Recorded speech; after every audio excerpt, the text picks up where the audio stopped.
అందరికీ నమస్కారాలు. వేదిక పైనటువంటి ముఖ్యమంత్రి గారికి, మంత్రివర్యులందరికీ, శాసన మండలి సభ్యులు, శాసనసభ్యులు మీ అందరికీ కూడా నమస్కారాలు.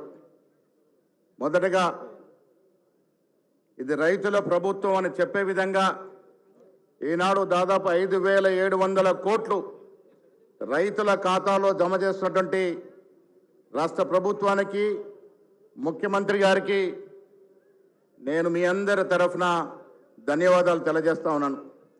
మిత్రులారా, 2023కు ముందు ఆనాడు పిసిసి అధ్యక్షుడిగా ఉన్నటువంటి రేవంత్ రెడ్డి గారి నేతృత్వంలో సోనియా గాంధీ, ఖర్గే, రాహుల్ గాంధీ గారి యొక్క ఆశీస్సులతో మీ అందరి సహకారంతో ఈ రాష్ట్రంలో కాంగ్రెస్ ప్రభుత్వం ఏర్పడింది.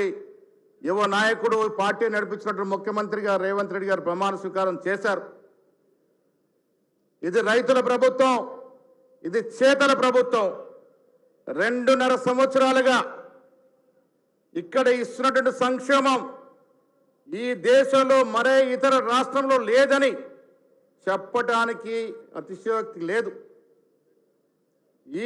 ఈ దేశంలోనే అత్యధిక పెట్టుబడులు, ఇక్కడ శ్రీధర్ బాబు గారు మీ నాయకుడు ఇక్కడే ఉన్నారు, వారు ముఖ్యమంత్రి గారు దావోస్కి వెళ్ళడమే కాకుండా ఇక్కడ గ్లోబల్ సమ్మిట్ పెట్టి దాదాపు 7 లక్షలకు పైగా 7 లక్షల కోట్ల విదేశీ పెట్టుబడులు తెచ్చినట్టు రాష్ట్రం ఈ దేశంలో ఉంది అంటే ఇది తెలంగాణ రాష్ట్రం. ఒకవైపు అభివృద్ధి, ఒకవైపు సంక్షేమిస్తున్న రాష్ట్రం ముందుకు దూసుకుపోతున్నటువంటి ఇవాళ ఒక నాయకుడు చాలా రోజుల తర్వాత ఫామ్ హౌస్ నుంచి బయటకు వచ్చినాడు. పార్టీలో ఫిరాయింపులు ఉన్నప్పుడే బయటకు వచ్చేటట్టుగా ఇవాళ బయటకు వచ్చినాడు. మరో నాయకుడు అంటా ఉన్నాడు, రావాలట.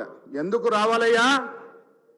మేడిగడ్డను ముంచినందుక, కాళేశ్వరం కూలిపోయే విధంగా డిజైన్ చేసి ప్రాజెక్టు కట్టినందుక, హైదరాబాద్లో భూములు అమ్మినందుక, దేనికోసం రావాలని అడుగుతా ఉన్నాను. వచ్చేది లేదు, సచ్చేది లేదు. మరో 20 ఏళ్ళు కాంగ్రెస్ పాలన మీ అందరి దయవలి రాష్ట్రంలో కొనసాగుతుంది.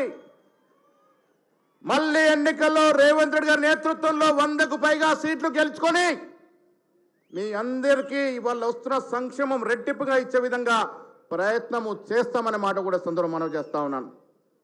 జీవన్ రెడ్డి గారు ఇలా పార్టీలో చేరుతా ఉన్నారు, పెద్ద ఆయన. అదే జీవన్ రెడ్డి గారు మాకు చెప్పినారు, 10 ఏళ్లుగా ఈ రాష్ట్రంలో కేసీఆర్ చేసిన దోపిడీ వివరించి చెప్పింది జీవన్ రెడ్డి గారే.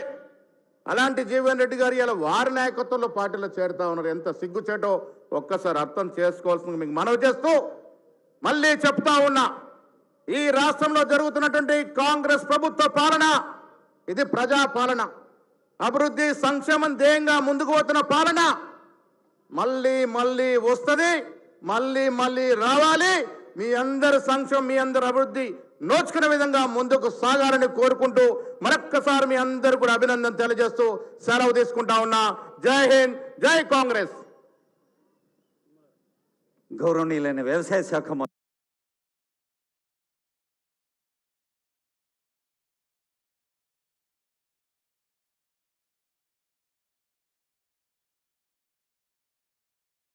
పెద్దలు తుమ్మల నాగేశ్వరరావు గారి సందేశం.